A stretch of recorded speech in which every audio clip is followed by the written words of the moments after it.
and Cultural Affairs. And I am very delighted and honored to welcome our esteemed guests, His Excellency Mr. Najib Fridi, Director General of MENA of International Peace Institute, and Ms. Saibaito Mansarai, White House Senior Executive and Assistant Director for Public Health. So welcome, Excellencies. The aim of today's panel discussion is to tackle the issues of hate speech, minorities' rights, and social advocacy. The selection of such topics is driven by the importance of bringing and actively promoting the values of tolerance, equality, and diversity. We will focus on structured approach to understand these challenges faced both by the international system and the international community. And without further delay, I would like to introduce our first distinguished guest, Mr. Najib Fridi, who joined the IPI in 2015 as director of its Middle East and North Africa MENA Regional Office in Manama, Bahrain. In a career with the United Nations spanning 25 years, Mr. Fridi began at New York headquarters as UN Information Officer at the UN Department of Public Information, DPI. Subsequent positions included Chief of the UN Information Service, UNIS, at ESQA in Amman, Director of UNIC Sana'a, and Director of UNIC Beirut with the rank of Head of Diplomatic Mission. Prior to joining IPI, Mr. Fridi served since 2006 as Director of the United Nations Information Center in Manama. And Mr. Fridi is a Tunisian, holds a degree in Master Studies in English, Political and Social Studies of the English-speaking countries from the Newcastle University in the United Kingdom, and the BA in Political Science in English from the University of Paris. And without further ado, I would like to give the floor to Mr. Najib Fridi to enlighten us on minorities' rights and hate speech. Sir, the floor is all yours.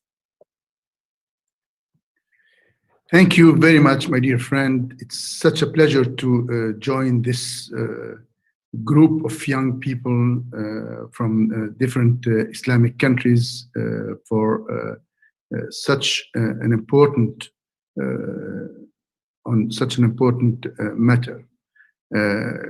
Let me start by saying, I hope first that all of you are in good health and that all your beloved ones, your communities, your families and countries are well during these challenging times of COVID-19. I would also like to thank my friend, Mr. Taha Ayhan, President of the Islamic Cooperation Youth Forum, ICYF, and his team,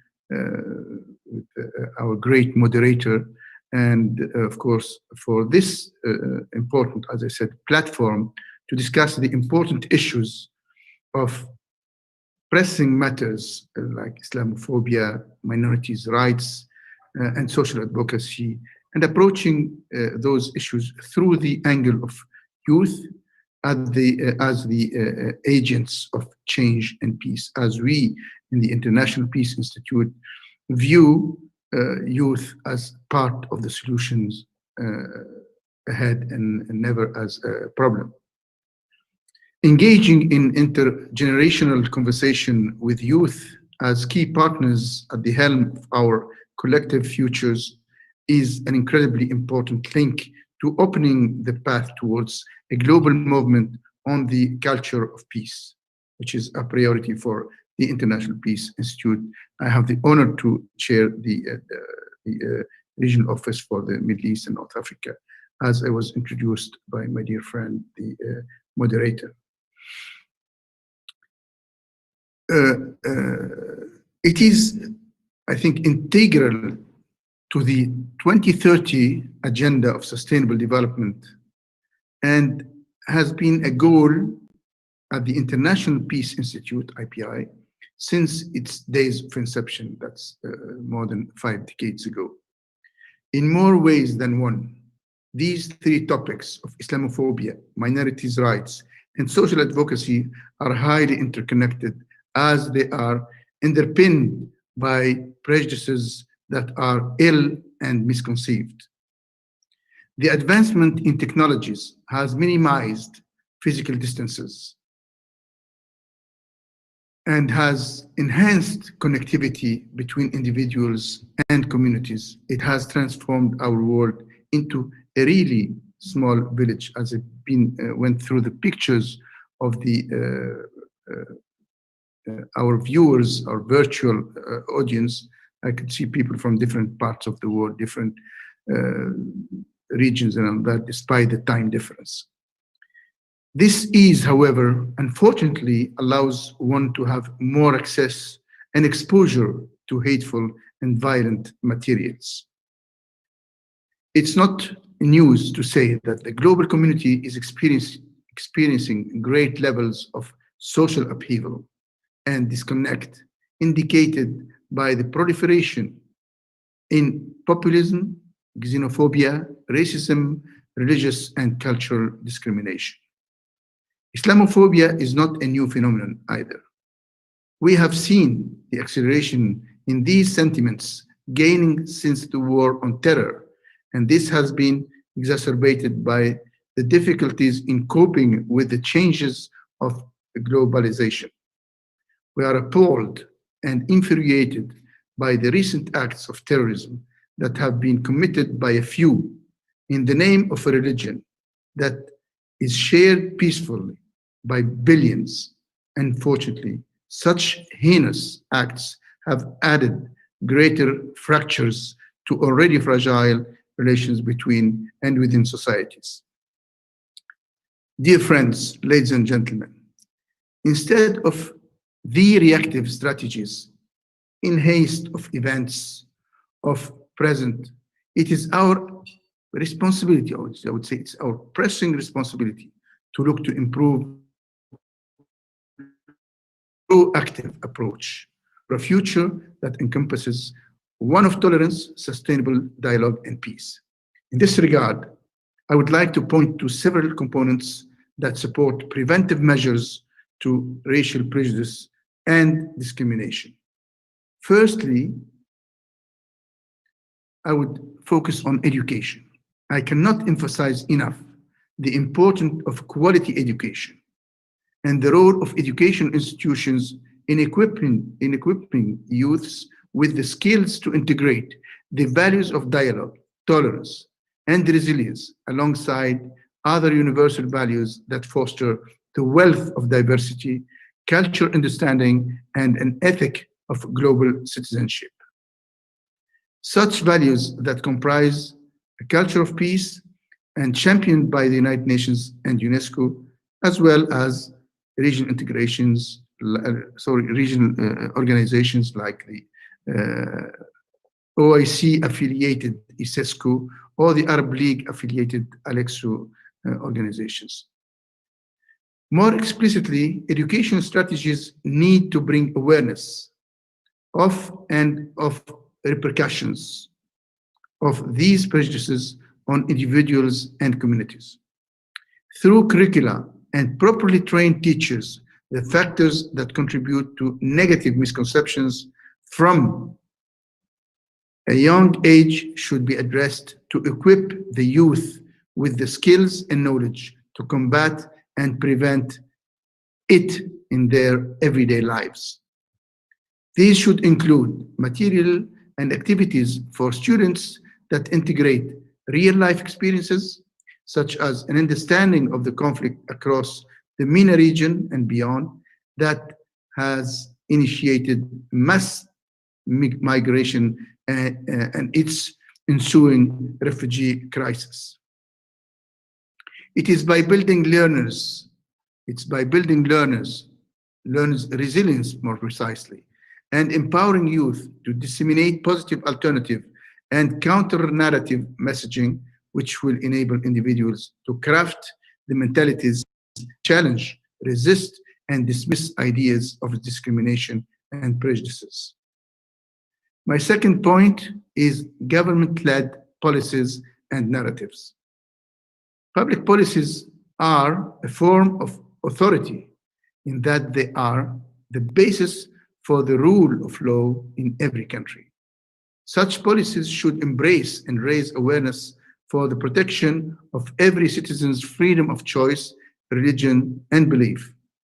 It should not differentiate between individuals based on their culture, religious,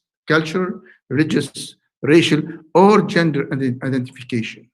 Equally, it should not enforce practices upon nor forcibly exclude individuals based on their own interpretation of these same reasons. These practices should also be included within law enforcement itself with regards to any sort of racial profiling. The role of the government leaders too, whether community or state levels, should be leading by example and should avoid harmful and intolerant sentiments that show prejudiced, biased, offensive, or demeaning attitudes which have only led to the current state of disintegration between and within society and religions. As such, government-led initiatives must use a succinct language of tolerance and respect for all that avoid othering the others and us, or any one community in all the domains it covers. My third point is, in the same vein of narratives, the media plays a crucial role.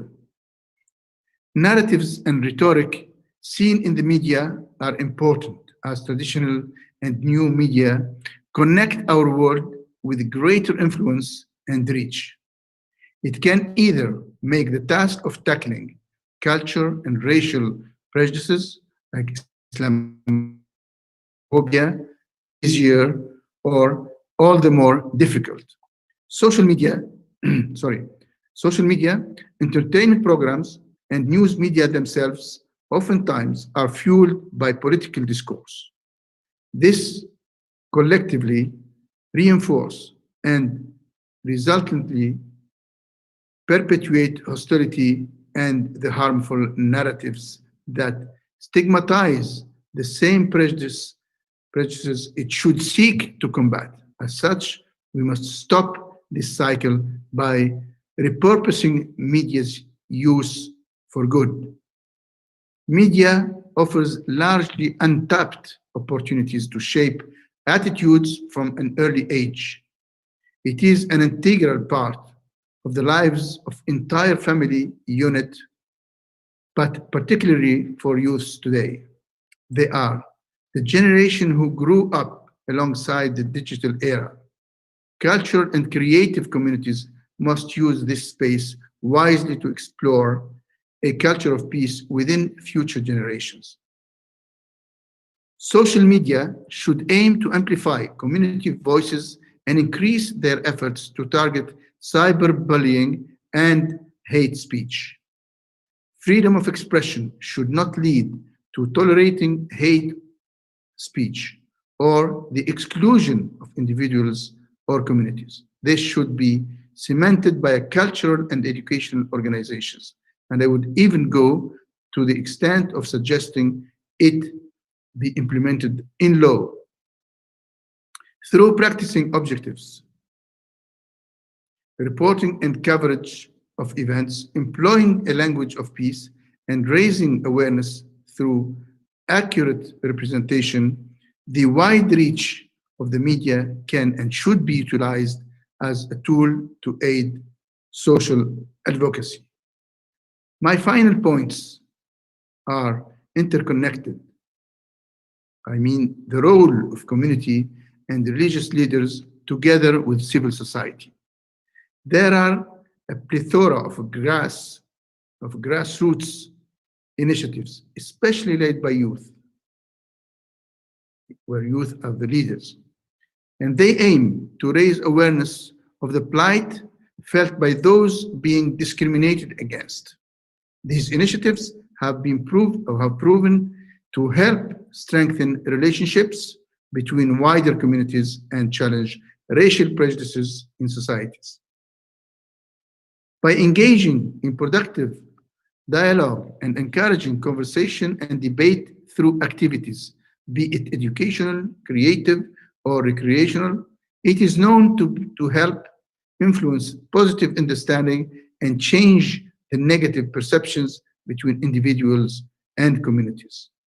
In that regard, religious community leaders have deep understanding of and intimate access to their communities, where they are able to build awareness and convey tolerance that promote trust building and cooperation within and beyond their communities.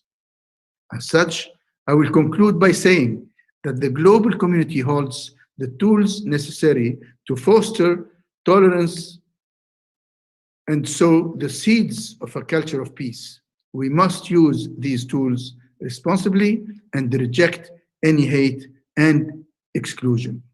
We must all lead by example, particularly during times of great uncertainty when we all look to each other and our communities for resilience, tolerance, and peace.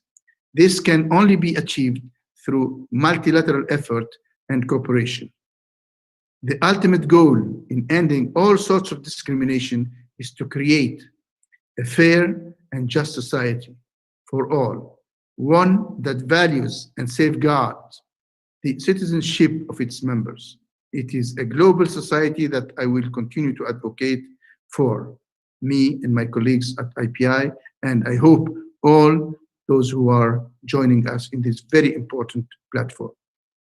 I would call on all parties to join the International Peace Institute in this mission, and I look forward to us emerging stronger as a global community that is well poised to achieve durable peace and sustainable development from the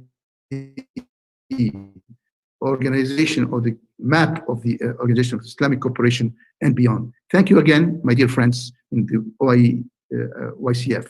Thank you so much. Thank you very much for this fruitful lecture, Dr. Najib. You highlighted the role of structured tools like reviewing curriculums, improving the media discourse and narrative. I am confident that these valuable inputs will help our participants in drafting effective resolutions. Thank you so much. My pleasure, thank you. Now I would like to introduce our second esteemed speaker, Ms. Sabaito Mansarai. She is a women's empowerment devotee, medical practitioner, and decorated retired United States Army officer.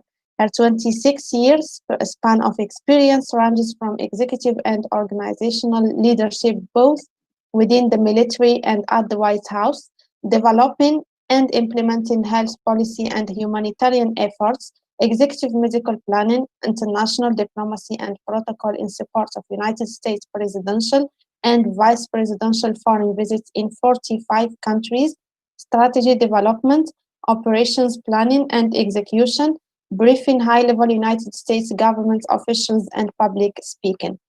As the former senior executive and assistant director for public health at the White House Office of National Drug Control Policy, ONDCP, she also served at the United States Demand Reduction Coordinator.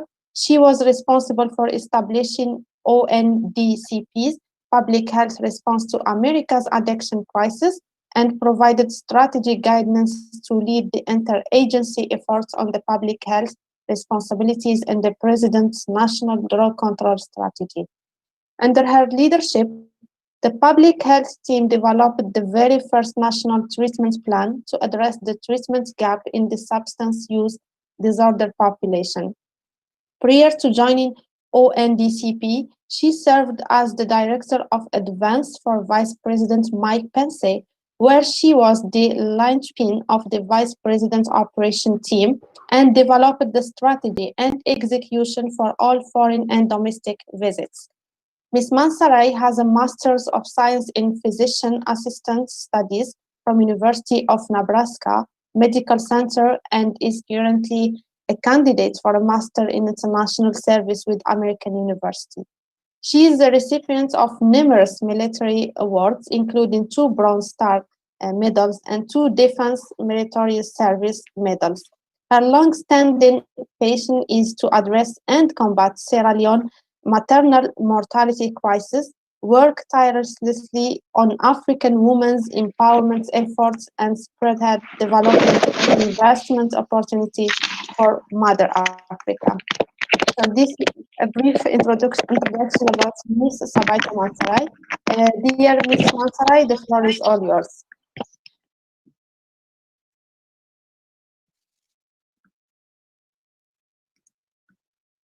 Can you hear me? Yes, now my headphones died. Sorry. Yes, I can hear you. So please. Is it my turn now? I'm sorry. Okay, I can hear you very well. You can proceed. Okay, perfect. Assalamu alaikum, brothers and sisters. Alhamdulillah. Indeed, all praise is due to Allah. We praise Him and seek His help and forgiveness. We seek refuge in Allah from the evil of our own souls and our wrongdoings. He whom Allah guides, no one can misguide. And he whom He misguides, no one can guide. I bear witness that there's no God except Allah, alone without any partners. And I bear witness that Prophet Muhammad sallallahu alaihi wasallam is His servant and final messenger. Thank you for that warm welcome and that long bio, and my sincere thanks to the Islamic Cooperation Youth Forum for having me here today. It is my distinct honor and pleasure to be in the company of young Muslims, Muslimas, and non-Muslims for this virtual summit, and I'm quite impressed with the wide representation from 52 countries, 150 young leaders, to include representation from my home country, Sierra Leone, mashallah. Thanks to His Excellency Frigi for setting the stage with precise efforts that we as a world must be aware of and implement. I will take a slightly different approach and focus on what we as Muslims could also assist with. Now, my bio says a lot about me, my incredible military and White House career, and the new journey I'm embarking upon in my home country, Sierra Leone, to reduce the number of mothers dying from childbirth and its complications. But what my bio doesn't say is how my faith is paramount in all that I do, from my mere act of looking like a Muslim to doing good, to striving the path of Allah, to avoiding the desires of this worldly life, to being a good daughter to my mother, to encouraging others upon the deen of Allah. See, I wasn't always like that, and it's important that I share my story to serve as a reminder to others, to serve as an ambassador to you all as you embark upon this journey of success in this dunya. I was born and raised as a Muslim, but then I moved to the United States when I was almost 20 years old and became part of the dunya. I busied myself with everything but my faith until Allah tested me with the loss of life, the loss of my father on the 28th of April, 2019. Alhamdulillah for that test, because it woke me up and Allah returned me back to Islam. And today I strive like I've never before in my life in the path of Allah. From that day on, I have worn the hijab, I guard my salah, I strive in this dunya for the akhirah.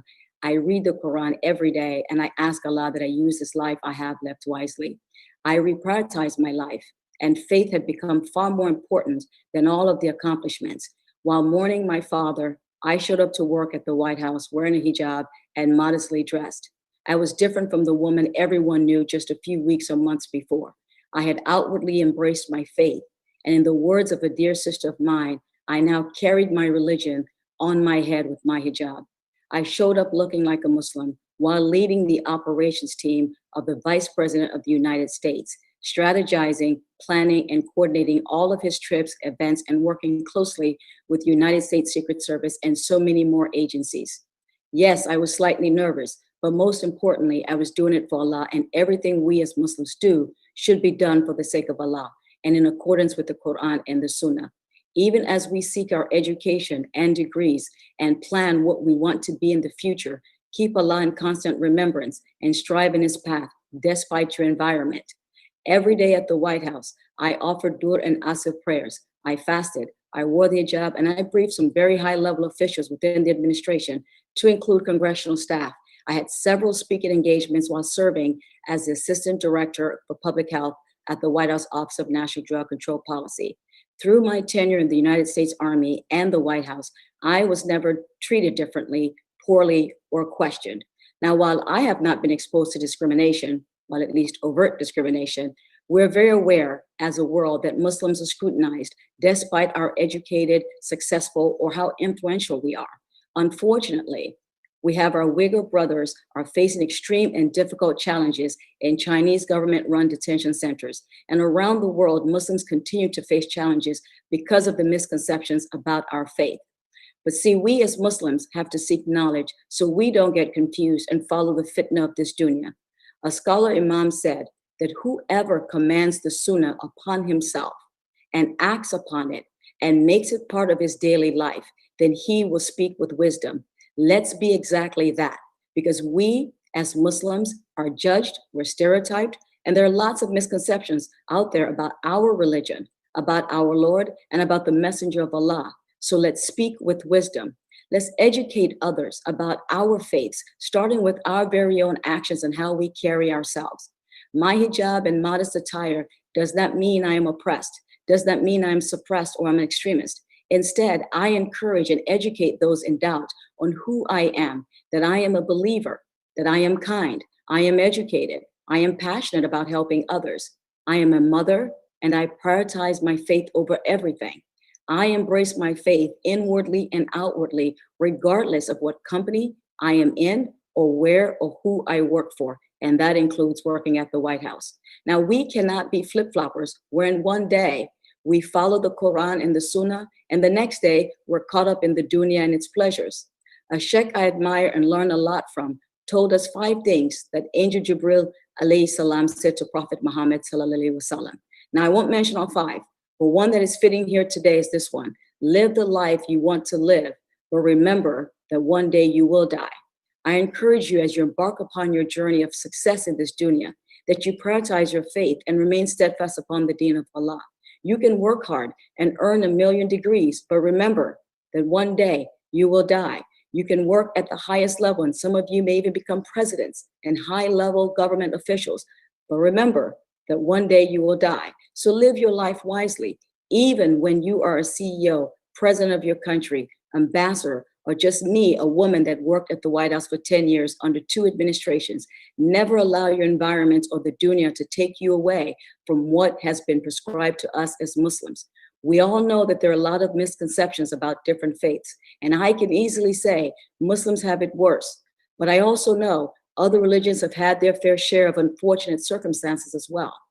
Allah's messengers and prophets experienced a lot, far more than we deal with today as Muslims. But in the same vein, the preconceived notions and misconceptions about Islam and Muslims are unfortunately out there, and people actually believe their versions of who we are. Why are we portrayed in a certain manner? Why are the women portrayed as oppressed and the men as terrorists? And why are all Muslims portrayed as Arabs?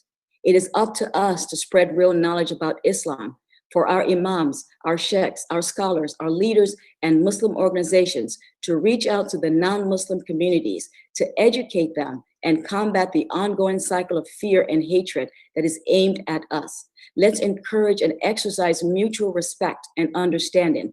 Muslims and non-Muslims should be able to engage and cooperate with one another without fear or discrimination. And to do so, we must promote knowledge of the different minorities, the different cultures, the history and languages that are wrapped up in Islam from an intercultural perspective, because we are one ummah. The protected rights of minorities can promote an inclusive, peaceful, and cohesive society, a country and world as it relates to diversity. Now, when these religious tensions and discrimination, bias, and marginalizations are left unattended, we end up with massacres, bombings, societal instabilities, and conflict. The protection of minorities is not only key to enhancing cohesion in diverse societies such as the West, but it is also essential to security, sustainable development, and peace. Some of the world's long-running conflicts have been fueled by religious, ethnic, and cultural issues, all concerning minority groups.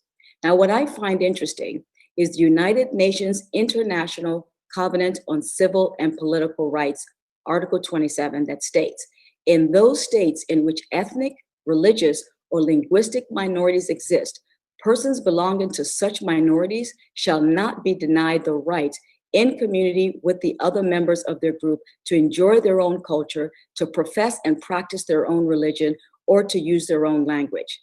But then the United Nations Declaration on the Rights of Minorities, Article, Chapter 2, paragraph 1, states that minorities shall have the right to practice their religion, enjoy their culture, and use their own language in both public and private settings without any kind of discrimination. Then the big questions that we must all ask ourselves, then why are some Muslim women discriminated against because they wear a hijab and an abaya? Why are Muslim men with beards discriminated against? And why do we have 1 million Chinese Muslim minorities in detention camps since 2017? Interfaith etiquette, religious competency, and tolerance is much needed in the world today. We as people should always be open to learning and educating ourselves, especially on culture, religion, worldly affairs, and stop with the assumptions, misconceptions, judgment, and discrimination. In the Quran, Allah says, "O ye who believe, stand out firmly for Allah as witnesses to fair dealing, and let not the hatred of others to you make you swerve to wrong and depart from justice." We must be just, that is next to piety, and fear Allah, for He is well acquainted with all that we do. So let's be change leaders and address the current reality and the dissatisfaction with it by not allowing others to deter us from the path of Allah with hatred and injustice. If you are treated poorly, you continue to remain steadfast upon the deen of Allah, and you educate others through your actions and speak with wisdom. But I also say we should unite as Muslims, as we are one ummah. I'm a Muslima from Sierra Leone, West Africa, and everyone in this virtual room is from one country or another, actually 52 countries to be exact. But yet we treat each other differently because we are not all from Saudi Arabia. But yet I say, Ashhadu an la ilaha illallah wa ashhadu anna Muhammadan Rasulullah Allah, the same kalima that you say. So why do we treat each other poorly? Why do we look down on each other? Is the shahada of my brother or sister in Asia or Africa not good enough? We must ask ourselves how we contribute to the divisiveness and the stereotyping and the judgment passed on us by non-Muslims when we treat each other poorly, when we judge each other and not extend a helping hand.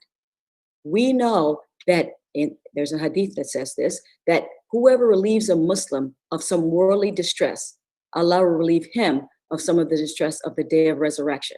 And whoever conceals the faults of a Muslim, Allah will conceal his faults in this world and that of the day of resurrection. And anyone who helps his brother, Allah will also help them. My advocacy today is to my Muslim brothers and sisters to unite, collaborate, support one another. For those of us that are struggling, teach us, pull us up, conceal our faults, and help us to become better Muslims and remain steadfast upon the deen. Let's love each other for the sake of Allah, and let's represent our faith well. Now, as I wrap up, I leave you with a few reminders.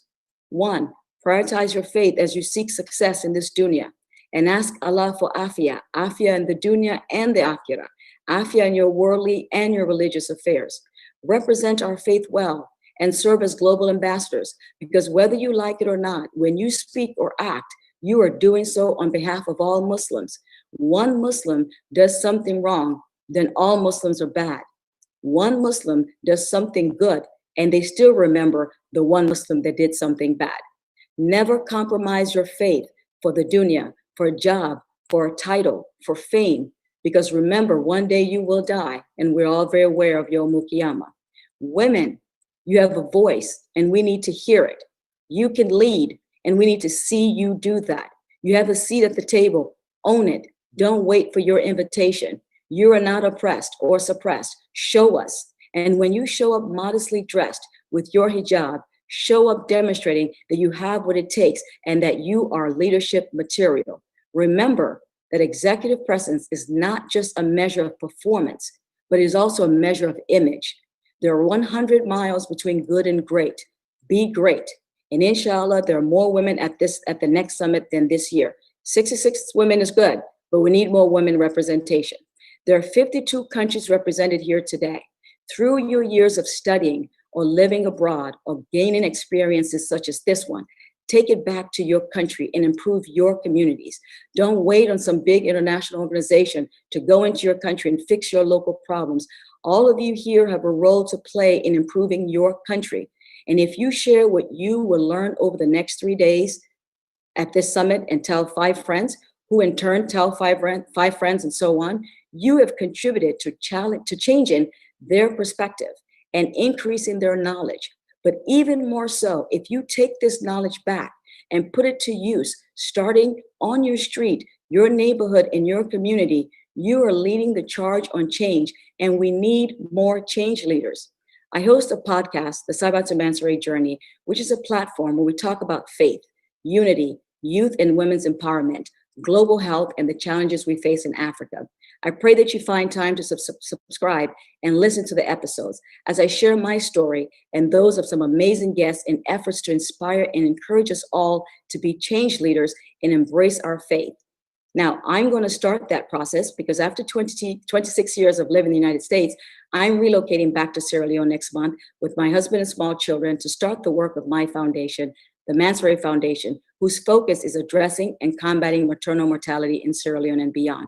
Inshallah, I'm embarking upon the journey of being a change leader in my home country. And so I am taking back all the experience I have gained in the military and the White House back to Sierra Leone to be part of the local solution to our local problems. We all owe our country some public service time. It is great that some of us get to live abroad and gain education and experience, but not utilizing it to improve your country is a disservice to all that you have gained.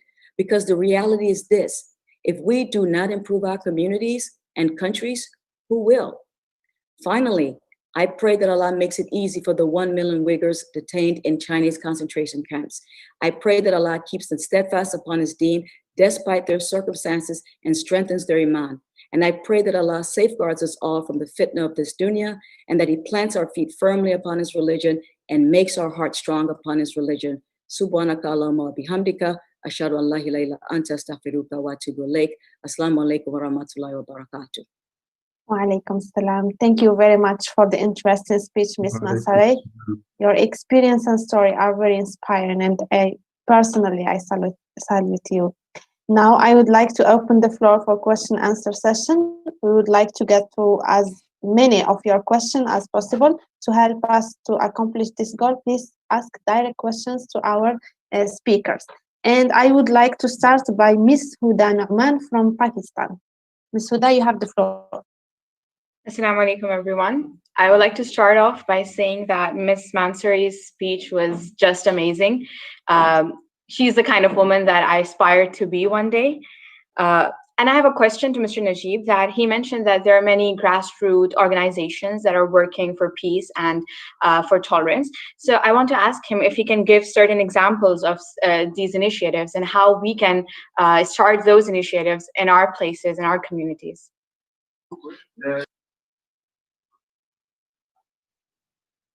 Thank you very much, my dear friend Huda.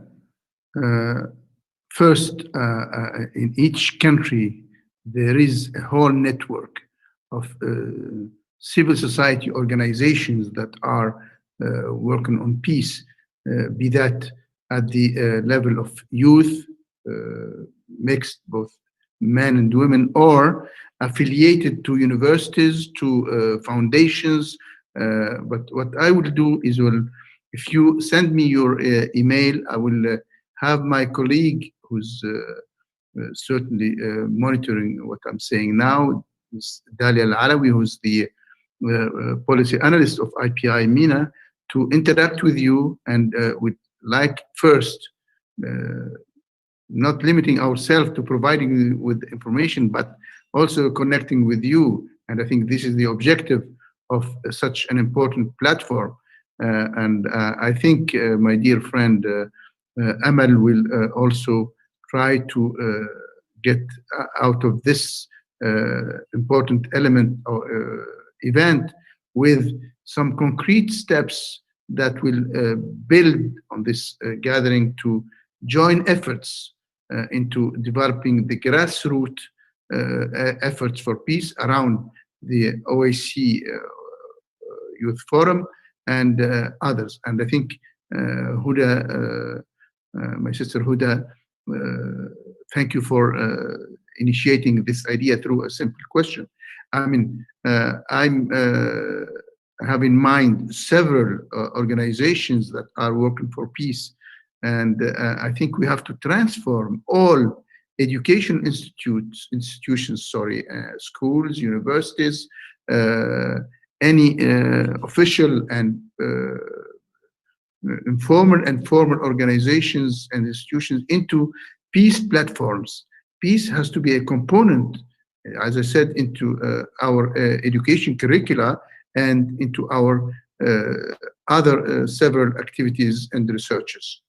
Thank you, Huda. Thank you very much, Dr. Najib. I would like to ask also my colleague Dalia from IPI to share with us in the chat box the website of API, just to give our participants the opportunity to check the reports and what IPI is doing on the ground. Thank you so much. Now I would like to give the floor to Mr. Zakil Tarso from Mauritius. Assalamu alaikum, everyone. Thank you for recognizing me. I have a question for Mr. Najib. Is he aware about the PEP, the Peace Education Program, by the Prem Rawat Foundation? And I would like to know his views on this program, the Peace Education Program by the Prem Rawat Foundation. And my second question is how to join IPI for its mission, the International Peace Institute, as he mentioned, to join it. I would like to know how we can join it. And my final question is, he just said, but in our, to introduce a peace platform for our educational curriculum, how can the IPI help us in Mauritius to do this? Thank you. I'm so glad, my dear friend, that you are putting these questions, and then I'm saluting your country and through you, the youth of Mauritius, such a country that I'm proud of as African, before being a UN or International Peace Institute employee. I'm not aware, to be honest with you, to be with your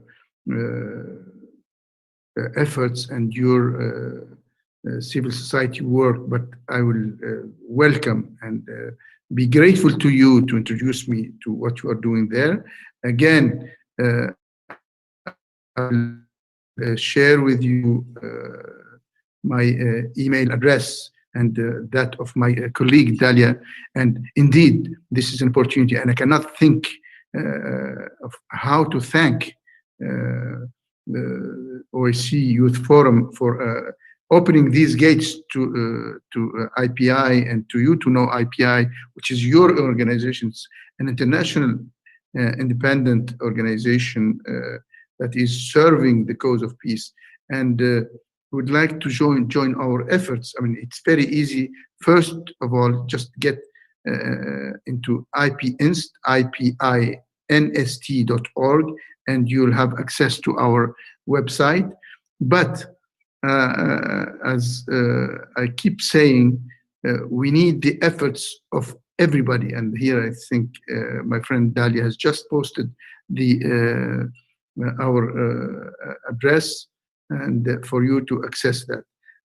I will say that we are based in Bahrain, Manama, and our headquarters is in New York. It's working closely with the United Nations, with the Secretary General, with the Security Council, with the President of the General Assembly, and of course with all the UN bodies and specialized organizations, because we believe that peace should not be slogans only. Peace is, as we are a think tank, but also a do tank. We try to convey our findings to the relevant organization of the multilateral system, and through that to the 193 member countries of the UN, which represent all countries of the world, and we share with them our findings with the aim of serving sustainable development and peace.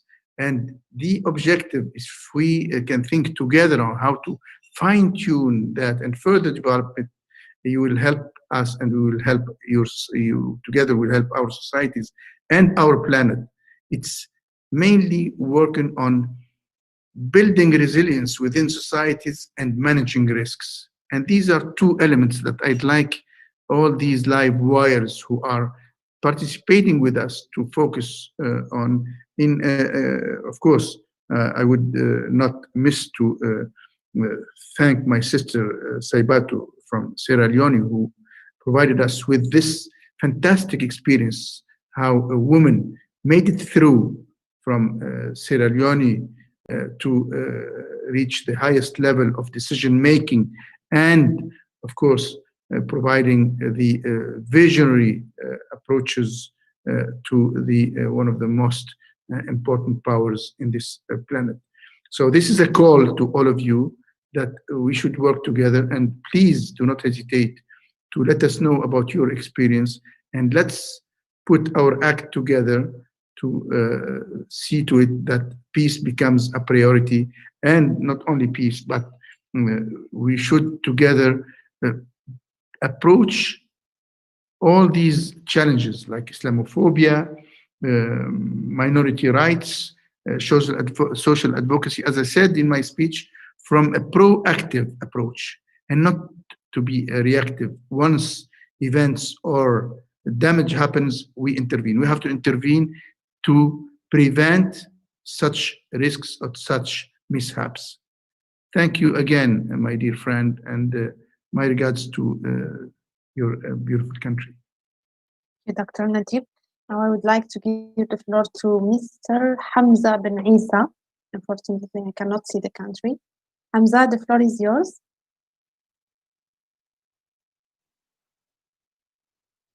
Can you hear me, Hamza? Hamza is muted. Unmute yourself, Mr. Hamza, please. I think Mr. Hamza has a technical problem. Hamza, الميكروفون عندك مغلق. Le microphone est fermé. Ouvrez le microphone. افتح الميكروفون لو سمحت. It's fine. I can give the floor to Mr. Ahmed Ali, then I will be back to Hamza. Mr. Ahmed Ali from Nigeria, you have the floor. Okay, thank you so much. First of all, I'd like to thank Mrs. Saibatu for her speech. As Arabic and Islamic studies students, it's like a wake-up call, and it was like feeling a sort of guilt that what have I done so far regarding your speech. So yeah, thank you so much. And secondly, I would like to, it's a kind of a question and a comment. I'm a Nigerian, but I study in one of the North African countries, and it's a Muslim country and Islamic, they speak Arabic. So sometimes there are some acts, you know, since you gave us an example of your experience in the US, so we're talking about an un-Islamic country. So it's kind of hard.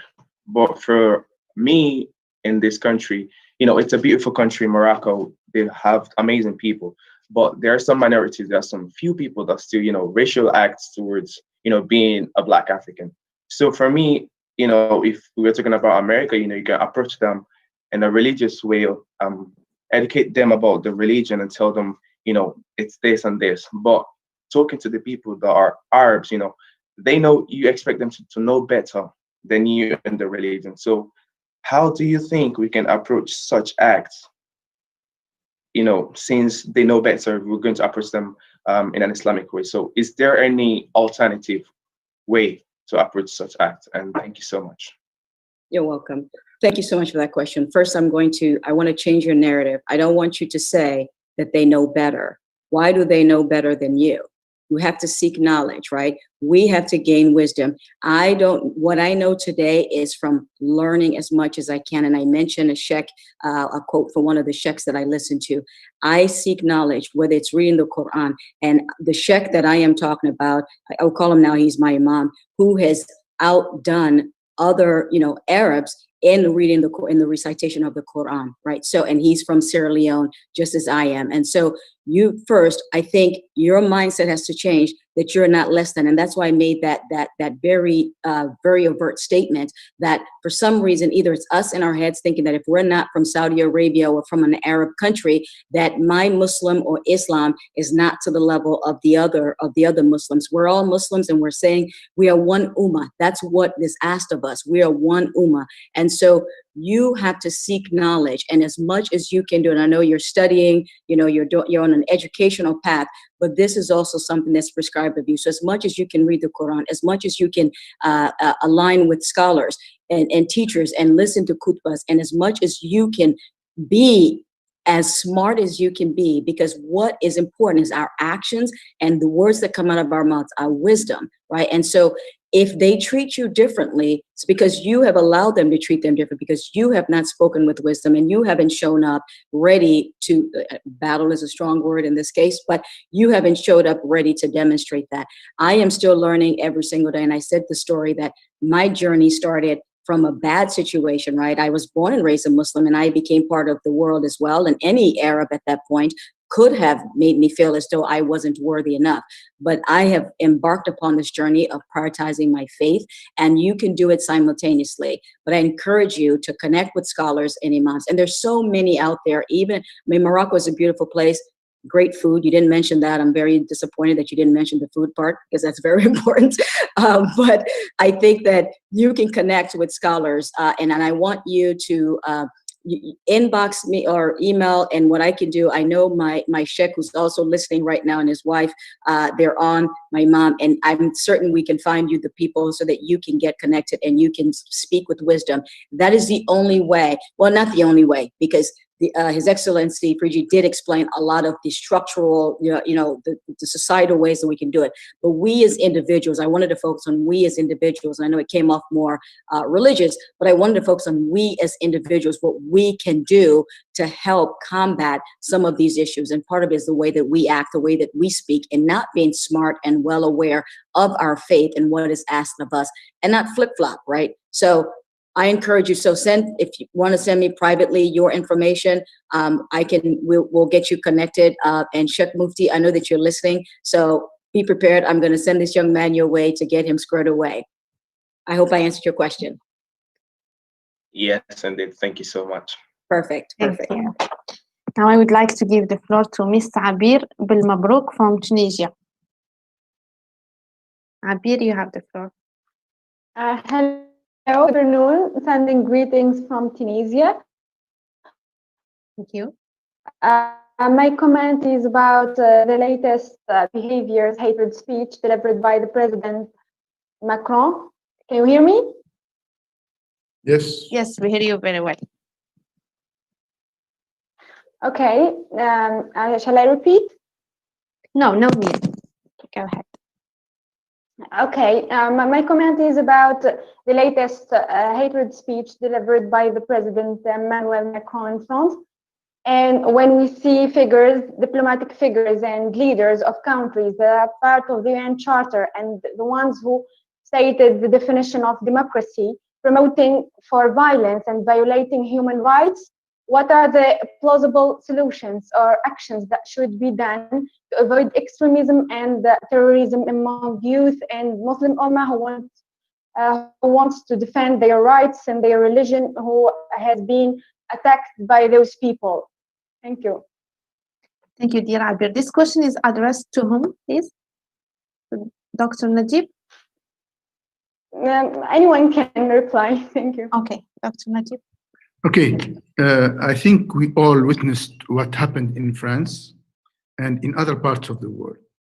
None of us would agree with what happened to the teacher or other victims of violence in the name of religion. Our religion is much, much higher than these acts that you are referring to.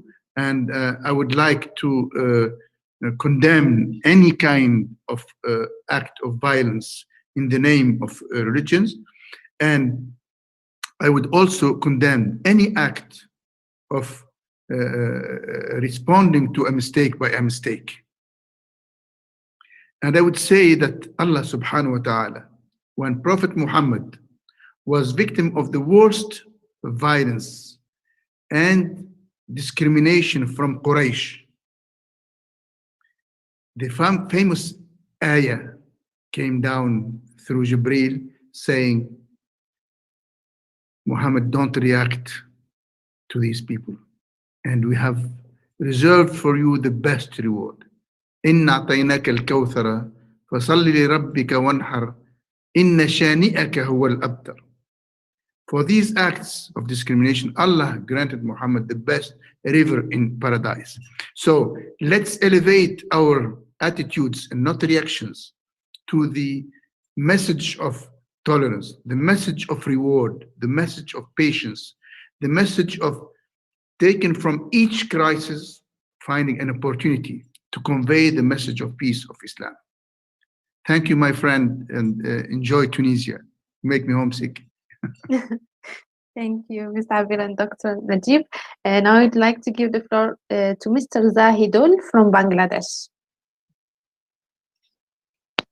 Thank you very much, host of the event. Assalamu alaikum. We are having very entertaining afternoon with very interesting things being said by our sister, Miss Saibatu, and I'm really glad to hear from her. So our previous speaker talked about the media and education. So if we look at the Western media, they are educated, and unfortunately, we Muslims don't have international broadcast media like them, and so we can't deal with them. So as a student, how can we deal with Islamophobia, and how can we protect our Muslim brothers from violent action? My question is to Mr. Saibatu. Okay, I'm gonna repeat the question to make sure I got it right.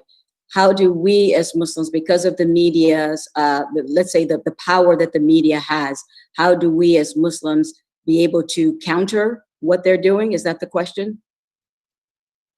Yeah, that's right. Okay, so I speak a lot about our actions, and His Excellency just did it again, talking about what our response is. The media has a version. It's very difficult to change the mindset of people, right? Especially if we continue to portray different attitudes or different behaviors. And so it starts with ourselves. And this is why I focused a lot on the faith piece. It starts with ourselves. It starts with our communities. It starts with you in your college, university, your community, to be people that rally together to have a voice. The media does have the upper hand, you call it that, right? Because they can reach a mass amount of people in a very vast time, faster than you can. But you also demonstrate that you're not backing down, right? That you have a message that you want to put out, and you're about unity and collaboration. But importantly, we have to demonstrate how we are working with, and others is not the right word, but how we're working with others, right? Non-Muslims. How do we educate them so that we have allies? It is very important in these situations, these systemic situations, be it racial or in this case religious, that we have allies. People that are on our side as well, to understand that I know a Muslim, I know a good Muslim, I know that he practices his faith, he's not a flip-flopper, he's all of these positive things that we kind of talked about, and they align with us. And we partner with those people who also have a bigger platform that can help get our message out there. The media does it regardless of religion. They do it right here in the United States when it comes to politics, right? Anybody that gets to speak first, and whatever they say, we all just got, not we all, but most people kind of go with that until you kind of you fact check, and then you realize this is the one I'd rather go with. And so do not allow the media or anybody else to swerve you. I quoted, it was Al-Maida, the surah that I quoted, Ayat 8. Don't allow someone to swerve you because they're on the wrong path, trying to incite you, right? You rally up as many young Muslims that are living according to the Quran and the Sunnah. You guys rally together and you create your own small coalition that's not about violence, that is just about educating, right? Let's start educating our communities. Let's start educating the non-Muslims. Let's start educating the media. Let's ask them to have a sit down, do a panel discussion with me. I am a young Muslim. I have 5 friends. I want you to sit with me and let's talk about Islam in my country. Let's talk about Islam, the issues that are going on in America, or the issues that are going on in France, or the issues going on. You be a change leader. You lead the effort on that. They're never going to come to you. You're not going to be invited to the table. You have a seat at the table. You own that seat and you go and take it. Non-violently, of course. Thank you very much.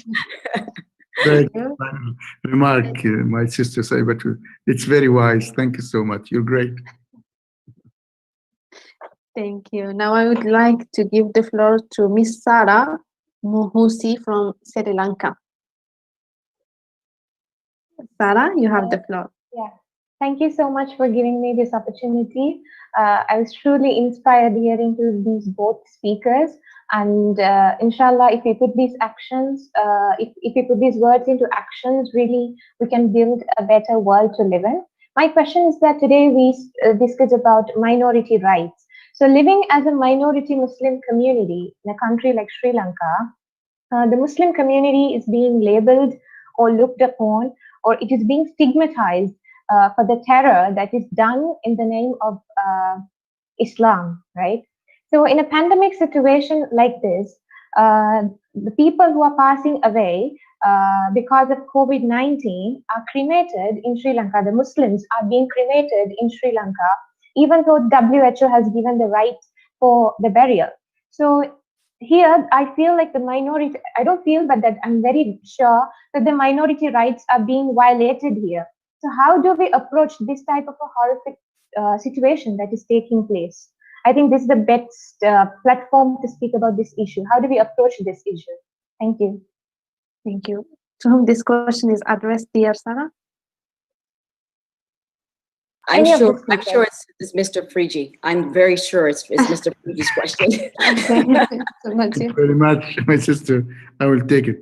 First, I have to express my deep regrets that our sisters and brothers in Sri Lanka, as Sister Sarah has conveyed, are being discriminated in their right to the proper rituals for burial. And but before burial, I wish your country will come up with an approach, a real approach to prevent the population from being infected by COVID-19, along with all the humanity. We are one in this boat facing this major challenge. So I think we have to work together on first combating this evil, but that should not allow any country, any community to discriminate against a minority. And they, I think what you are reflecting, and I trust the accuracy of your reporting, is so sad that I think you took the initiative, you and your country, to raise the awareness of the international community, either the human rights or the World Health Organization or other multilateral organizations. I think here the civil society and this platform is, of course, hopefully will convey your message to the concerned parties in different parts of the world and within the United Nations or the specialized agency, WHO, the human rights organization, to protect or help protect the rights of the minorities. I don't want you to be discouraged. I will join my sister Saibatu, who said we have to be proactive. Don't get into the reactive mood of submission or reacting to eye for eye, because as our famous leader Gandhi said, eye for eye would make everybody blind. So we have to try to build on these lessons we learned from the pandemic and try to come up with measures that would protect those who are infected, to enjoy the benefit of the science and medicine, to be treated the right way, and those who unfortunately pass away should be given the real treat. I would like here to draw your attention to the fact that at IPI we have launched a very, very important initiative to help the multilateral system, which is the UN, with all its bodies, to come up with a good approach to the pandemics in general. We think that the UN is a fantastic organization, but it has a lot to do in terms of health challenges. And that's why upon the eruption of the pandemic, COVID-19, we started what we call the compass, which I think my friend Dalia, my colleague, will place in our chat here some details on that. And I think this is a good approach that should be shared to all our viewers and what they represent. And we would like to have your points of view on how to make this initiative serve the purpose of avoiding humanity from being a victim of different pandemics. As we know that, unfortunately, the many Muslim countries, and I'm talking about your country, Afghanistan, Pakistan, Mauritania, the Sahel countries, are still lagging behind in terms of health care. And I think without health, without good education, we cannot build resilient and stable societies. So we are all together here to support you, my dear sister Sarah. And let's put our hands, join efforts to see where we could convey further your message, but also with the possibility of making your society to build its own capacities to tackle these issues. And let me pray for, may Allah bless the souls of the victims of COVID-19 in your community and worldwide. Thank you very much, Dr. Najib. We will take 3 or 4 last questions because we are running out of time, and I know our dear speakers have other commitments. So let me give the floor to Mr. Muhammad Kene from Liberia. Mr. Muhammad, you have the floor. Yeah, thank you so much. Assalamu alaikum wa rahmatullahi wa barakatuh. Am I clear? Yes, yes. Okay. Please proceed. Okay. My name is Mohammed Kene. Thank you so much to our both speakers. Really, admire them so much. Yeah, like Mrs. Seibat, she said a lot about inspiring.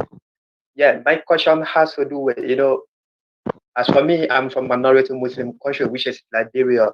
But sometimes you will see many of our young people in the country, we are fighting for their right. But some of our Muslim sisters and brothers are distinguishing themselves from us in terms of political issue, or some of them have distinguished from themselves from us because for different reasons. But how can we do to, overcome those people before we get able to work together collaboratively? Thank you so much. Thank you very much. And you said Liberia is where you're from? Yeah, Liberia. You're my neighbor. You're my neighbor. So you're a brother. You're a brother to me. You're a brother to me in Islam, but you're also a brother by geography. So I talk a lot about what we can do, change leaders, and I think my answer is almost going to sound similar to the last one. I think community as West Africans, Muslims, period, we are a community type of society. And I think, again, starting in your community with little community building, where you bring Muslims together, invite a few of the non-Muslims, right, to hear what you guys are talking about, to see how similar our religions are, right? There are some differences and no one's trying to convert anybody. That's not what you're trying to do. But I think it's important that there's dialogue also for you to hear from them. Why are they distancing themselves? What is the fear that they have about us as Muslims? What can we do better so that we can be a better society? Because remember, I said a lot of the conflicts that we've had in the world are due to these religious, ethnic, these minority issues, the long-fueled conflicts. And we won't name some on this platform, but there's one that's been going on forever, right? And we have not yet been able to figure out how to get around that. But it starts with these little things. It starts with our communities. It starts with one religion isolating, ostracizing another. And it's on us. We have to do the work. We have to reach out, extend a helping hand, and create the dialogue. And again, I encourage you young people, and I say young because 18 to 30, you're pretty young compared to me at this point, and you can energize a lot more community building starting on your street. Let people, every Tuesday, if it's 2 or 3 of you guys getting together, and it goes from 2 or 3 to 5 to 10 to 15 to 20, and before you know it, everyone is hanging out on your street to hear, not that you're preaching to them, but it is for you to be able to create that dialogue from an intercultural perspective. People don't quite understand Islam. The Islam that they understand is the Middle Eastern Islam. It's like, if you're, again, that's why, and again, not to pick on our Saudi Arabia brothers and sisters, but they feel as though if you're not from there, then you're not all the way complete Islam.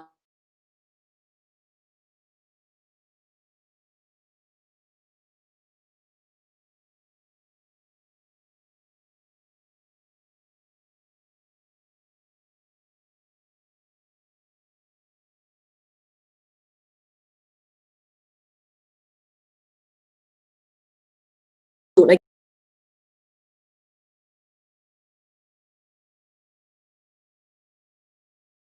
because together we should be able to cooperate, respecting mutual respect for one another for what our beliefs are. But it starts with you. And if you're waiting on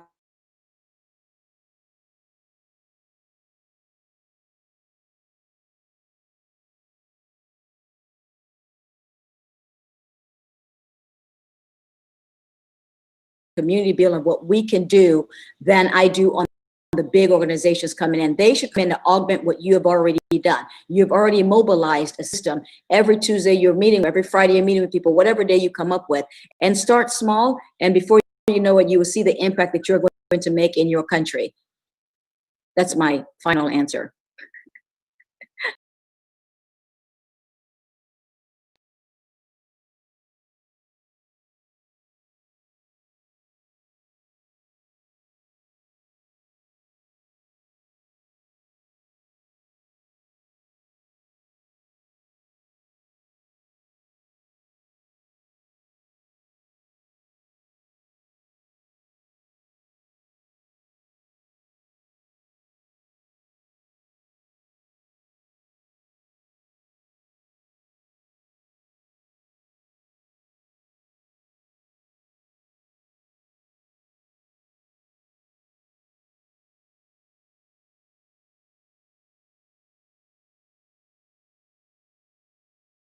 Muslim in the world, Muslim living across the all continents.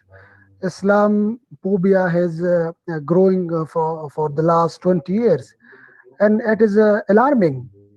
It is creating a division. Yes. But unfortunately, the Muslim leader were unable to explain. The Muslim leader have failed to explain to the world, especially to the world, the Western world, that there is not such a thing in Islam. They called Islam is a radical Islam.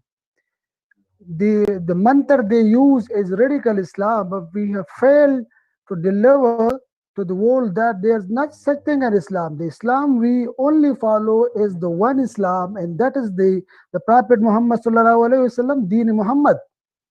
So my question is that how to stop act against the Islam and the world, especially in the Western world, and how did the youth like us, youth from the Muslim country, youth from from across the globe, how to show the real face, the peaceful image of Islam to the world. Thank you. Yes. I swear I feel like I'm repeating my answers. It's like I'm stuck with the one answer, because I really believe in this one answer. I believe it starts with you. I think that we have to educate. Our actions have to be how we do that. I agree. Islamophobia it's been going on, as Mr. Preach, it's been going on for years, right? And the problem is, I said this in my remarks, one Muslim does a bad thing, they have represented all of us, right? And it's unfortunate. We are all ambassadors of our own faith, of our own religion. If I carry myself poorly, I am reflecting poorly upon you. And so we have to be mindful of our actions. We have to be mindful of the words that we speak, and we have to be educated in this regard. And the only way I strongly believe, outside of the structural norms that need to exist, which are levels above you and I, we have a role to play in this, and it is educating. It's educating by our actions. It's educating, being smart about what we say. Seek it. knowing what the Quran and the Sunnah is asking of us, right? And us being able to speak out openly about the radical Muslims. We're not with those Muslims. That's not what we are, that's not what's prescribed upon us.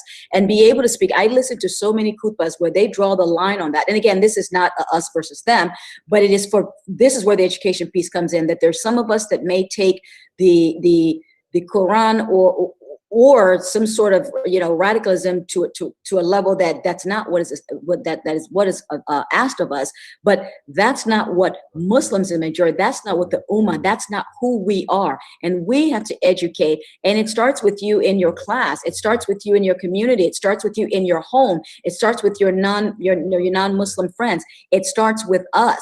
We have to educate. I had a conversation one day with someone in a car who was also a Muslim from Iran, and he was just, I'd never met him, but it was a three-way call here, but he was asking about me as a Muslim from Africa, trying to compare and contrast. And there are other people in the car, but through our conversation, we both learned a lot about the same faith that we practice, but the people in the car who were non-Muslims actually commented and said, this was the most interesting conversation because I never knew that, right? And the question was really about Shia and Sunni. That's where the conversation was going. But to them, they never knew that, but they learned a lot from it. I wasn't disagreeing with him. He wasn't disagreeing with me. It's just, you know, this is the way that we practice the faith. This is what is asked of both of us. And we should never stop educating. We should not stop talking. We should not just, you know, kind of fit in because it's a group of non-Muslims. We just fit in and not say anything. And we hear them say things negative towards Muslims. No, you speak up and you say that's not what is, and you show them in the Quran. You read this surah.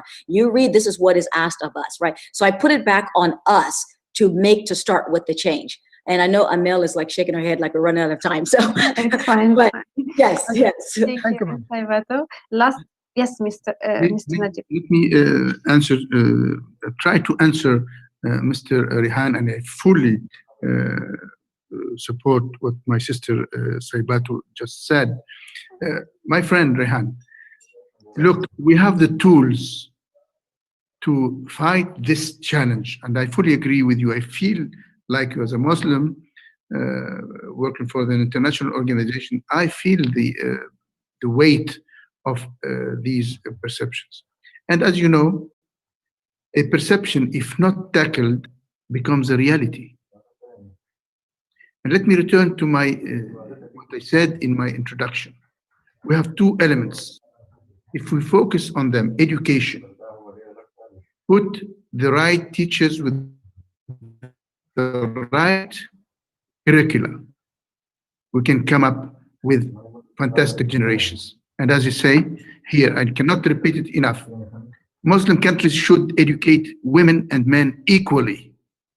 No tolerance with those who prevent women from education or girls from education. Not only prevent them, but they shoot them when they go to school or preach or advocate for girls' education. Second, imagine in a school where curricula is proper. It would make Islam the civilization that has contributed massively to the human civilization when Islam was a federating way of thinking. It expanded from Spain to China. Why? Because it involved everybody. Not only Muslims, Persians, Berbers like us in North Africa, Abyssinians, Africans, all other ethnic groups in the rest of the world. Second, if you tell me that there is a religion that has more opportunities than Islam into connecting with communities, I would defy you. Islam has 5 daily opportunities to meet in mosques from early hours in the morning till Isha.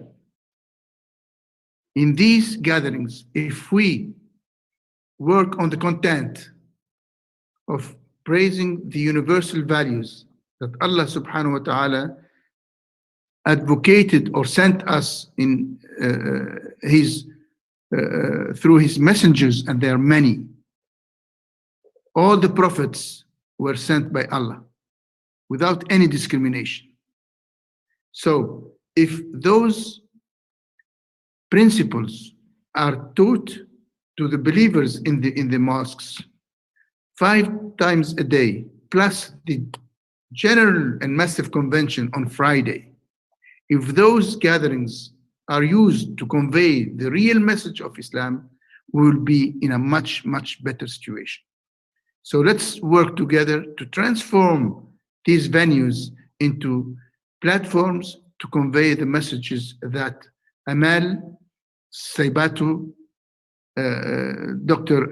Yahya, and the Youth Forum of OIC are trying to advocate. Let's join together to have all these platforms used to serve the good values of humanity. Thank you very much, Dr. Najib Fridi. Actually, I don't want to conclude, but the organizing committee is sending me messages to close the session. So I would like to thank you again, our esteemed speakers, Mr. Najib Fridi and Ms. Saibatu Mansaray, for the informative and interesting talk. Discussion went more exciting with your valuable thoughts, opinions, and experience. And we are extremely satisfied with the lecture. Looking forward to meeting you in other programs, inshallah. Also, we would like to thank our audience for the active participation. Your contribution was excellent and make the discussion very interactive. And I am also immensely grateful to the ICYF technical team for all the efforts in ensuring a smooth implementation. Thank you for your contribution and participation. See you soon, inshallah. Thank you very much. Thank you, Amal. Thank you.